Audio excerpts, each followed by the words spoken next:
Welcome to Shakespeare Full Circle, a journey of a circuitous nature into the mind of the Bard of Avon, or as you become more familiar, Uncle Will. I'm your host, Kari Marshall. Unmovable, static, rooted to the spot, fixed, steadfast, and stubbornly stuck. Today we look into the obstinately non-perambulatory, hard-headed, and mulishly immobile, those who simply will not budge an inch. It seems apt that Uncle Will would coin that phrase in The Taming of the Shrew, a story of two famously stubborn protagonists. Without delving into the problematic themes at the very heart of the play, you could be forgiven for thinking that today's phrase was in reference to the prickly Paduan Petruchio, or the cantankerously crass Catherine. But no, it doesn't actually appear in the play proper, but rather in the prologue to the play. Christopher Sly, an excessively inebriated ingrate, is in the process of being tossed out of his local alehouse for apparently smashing a few glasses in his revelries. The hostess is having none of it, and says she will go and fetch the third bruh, or the constable.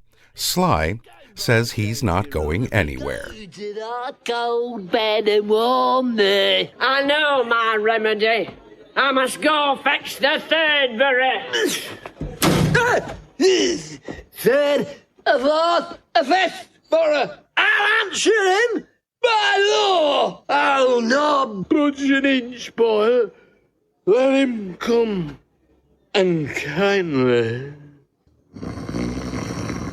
When the soused and slumbering Sly is come upon by the Lord, returning from a hunt, the regal rascal decides to play a trick on this passed-out bit of oiled-up obstinacy and orders his servants to move the liquored-up layabout to a luxurious bedroom, where upon waking, everyone around him will act as if he is a lord, who has just come to his senses after losing his mind.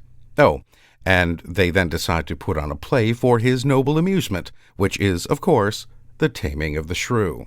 Now, I don't know how many pints old Uncle William would have imbibed at the Black Swan, or the Dirty Duck for that matter, for him to come up with this bizarre intro, but I think it's safe to say that it was more than likely a fair few.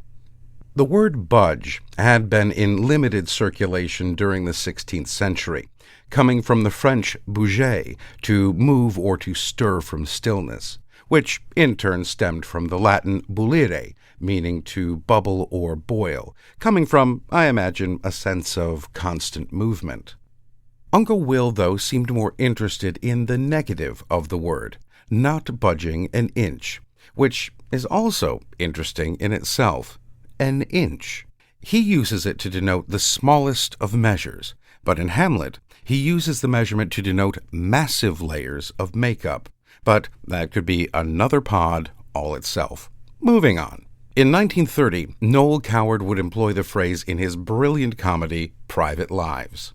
You're as obstinate as a mule! I like that, I must say. You've got your nasty little feet dug into the ground, you don't intend to budge an inch, do you? No, I do not. If there's one thing in the world that infuriates me, it's sheer wanton stubbornness. I should like to cut off your head with a meat axe. How dare you speak to me like that? Not just an axe, but a meat axe. How oddly specific. You have to love Coward. Anyway, this fun phrase is now firmly in our lexicon, being bandied about for children in Winnie the Pooh, albeit without the reference to incremental distances. There is nothing that's going to make me budge from this spot until morning. And, of course, political discussions. The money isn't there, and you guys won't budge an inch. That's not true at all. Well, what is true, arguably, is that I will always imagine Uncle Will deep in his cups when he came up with this immovable idiom in our lexicon. And on this issue, I shall not budge a single. Well, alas and alack, my friends, that's all we have time for. Join us again next time for another circuitous journey into the mind of Uncle William. I'm Kari Marshall. Farewell until next time. Shakespeare Full Circle is a production of WGTE Public Media. You can learn more and download all episodes at wgte.org/sfc or wherever you get your podcasts.